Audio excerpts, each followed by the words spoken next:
sacerdozio regale, la nazione santa, il popolo che egli si è acquistato.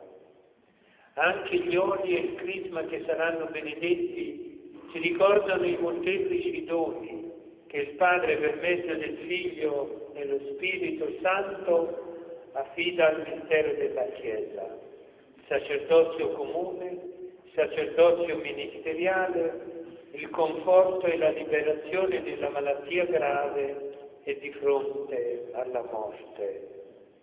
Poiché con la nostra vita non sempre abbiamo corrisposto all'unzione ricevuta da colui che è il solo Santo, chiediamo perdono implorando la misericordia divina.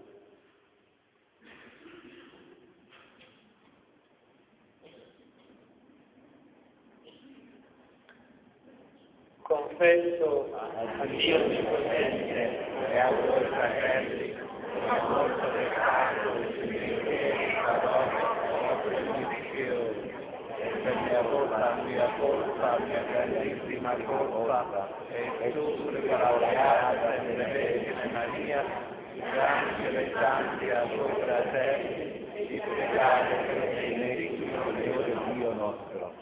Dio Onnipotente, abbia misericordia di noi, perdoni i nostri peccati e ci conduca alla vita eterna. Amen.